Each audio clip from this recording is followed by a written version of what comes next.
There are a couple of things that are people conflating with edge and sort of the central cloud, that's sort of these hyperscalers. One of the benefits of the edge is that it is lower latency.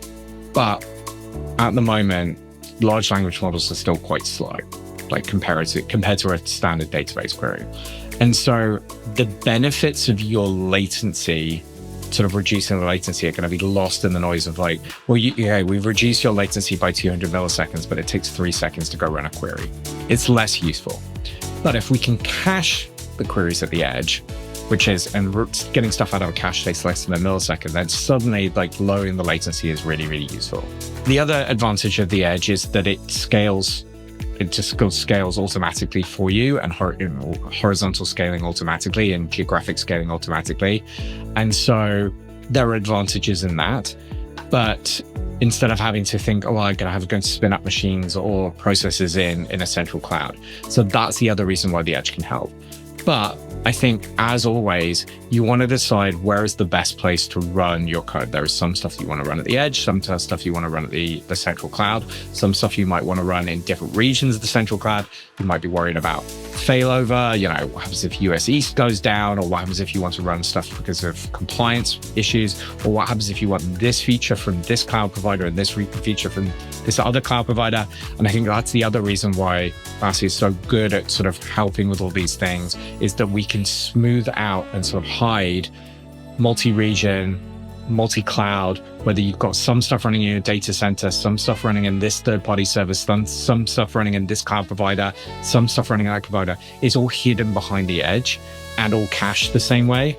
And that really helps with you sort of get the optimal architecture and run your code and your queries in the right place. And it just, to your consumer, just looks like it's the same place. And that gives you a huge amount of flexibility. It gives you performance, it gives you scaling, it gives you caching, it gives you all the protection, gives you all these things whilst also looking the best to your users. The reason why there isn't broader adoption, and I'm actually kind of surprised that 50% of our respondents, when we've asked them, are actually already using query caching. I think because it's one of those things that is counterintuitive. If you don't understand deeply how large language models work, then it seems impossible to cache queries. And so I think some people don't even realize that they can do it. And I think then, even if they do think they can do it, the complexity of doing it and the skill that you need to do to go and build these caches and sort of optimize the thresholds that you get the best mix of cache hit ratio and not returning stale answers. That is something, if you're a small company, you may not have the expertise in-house or the time in-house to go and do it.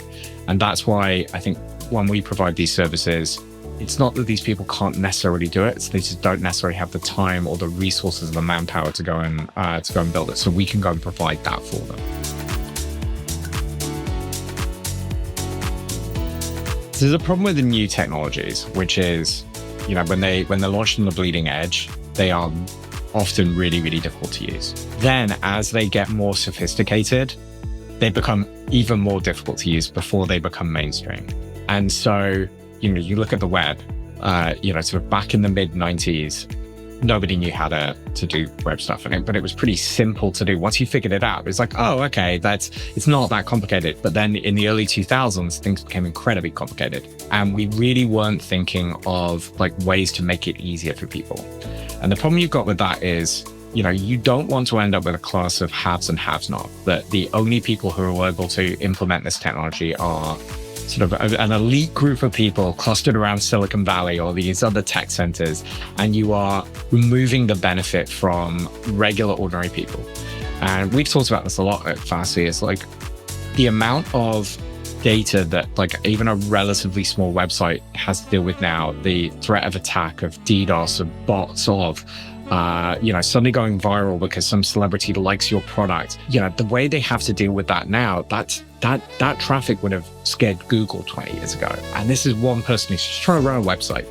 And so I think one of the things that we can really do as an industry is make it so that there is a sort of, for want of a better word, a democratization of technology, that we can make it easy for everybody to take part in these technologies and take advantage of them.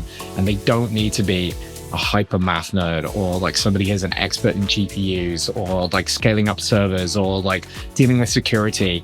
And then we can make it easy for everybody to do that, because I think the web and society in general is better when we sort of open up access. And so the only people building these websites aren't just people who know how to build the websites, because they're only going to build websites for other people like them. And we are better off if there's a plurality of information and data and services, and it's open to everybody. One of the interesting things about our network is that it gives you certain things easily that are really, really complicated. So we have an incredibly large network, and we have really, really smart people running our network. And that means when you get these really sophisticated cyber attacks from botnets, from nation states, from wherever, we're able to defend against that.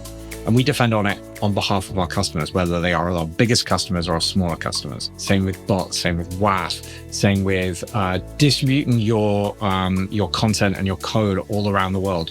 You don't have to think about, do I want to move my code to South America? Do I want to move my code to Europe? Do I want to move my code to the, sort of Japan or Singapore? With us, it's just everywhere. The code is everywhere. It's cached the same. It's protected the same. It's running the same performance. And that means that you, as the website owner or the person trying to build these apps, don't have to think about that. You can think about just building whatever the best thing that you can do. And that is available whether you are our largest customers or whether you are our smallest customers. It's just there for everybody.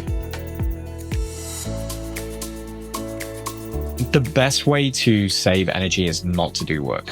And classic conservation of energy. And so the way that Fastly AI Accelerator works is it builds what's called a semantic cache. And a semantic cache uses the same technologies that AI engines, large language models do, and it turns natural language text into what's called a vector. So a vector is an n-dimensional space that a query lives in. And, the maths is kind of hairy, but it's also like kind of not, it's something a computer is very good at understanding. So what you can do with a semantic cache is you can say, well, this phrase that you used is actually semantically, mathematically very similar to this other phrase. So if I can say, where is the nearest coffee shop, and tell me a coffee shop near me, they're obviously very different phrases, but they mean the same thing. And so what a semantic cache does is it turns that query into vector space. It finds the area in the vector space that query's in. And so if they're if these two queries are very close together, we can say with a certain amount of confidence, like, well, they should have the same answer within the same period of time. And so then you can get a cache key. And that's the same as the cache key we've had within like web caching for the whole time that Fastly's been around. And so what we're able to do is then say, well, if everybody's asking the same question, maybe we don't need to do that work again twice. We can give the same answer back to people. And it is surprisingly common that you have these things happening at the same time. Like something will happen and suddenly everybody is asking the same question about, how do I get a new real ID? When is Taylor Swift's next concert happening? Suddenly something happens and suddenly everybody's asking the same question. It just means that you don't have to do that work because you can recognize that it's the same query, approximately the same query, and you can return the answer back in. And so that's really, really cheap. So it really depends on the environment about how much we can cut those queries down. There are certain sort of specialized environments where we're able to cut down queries a lot, like it's like 80% is we've seen in some environments, because people are asking the same questions over and over again because they're topical or they're very, very common questions. So you could imagine something like the DMV. At the moment in the US, everybody needs to get a real ID in order to be able to travel. There's going to be a lot of questions about that. And then there's going to be a lot of standard questions. People like, how do I apply for a driver's license? Like, how do I renew my car registration? Like, how long is the waiting time at this kind of DMV? So you can do a lot about caching those questions because they're very common. Similarly, if you've got another really specialist system, like very tight questions, like say some sort of music service, and it says, hey, tell me more artists who are like this. Now, for really popular artists, you're going to get a lot of people asking the same thing, so you can have a really good cache hit ratio. If you have a really, really general purpose system that is answering every question everywhere, and it's a million different people asking a million different questions, you're not going to get a good cache hit ratio. And that kind of goes back to this idea that maybe a good thing to do is have smaller, more specialized models. That means they don't take as much money to train.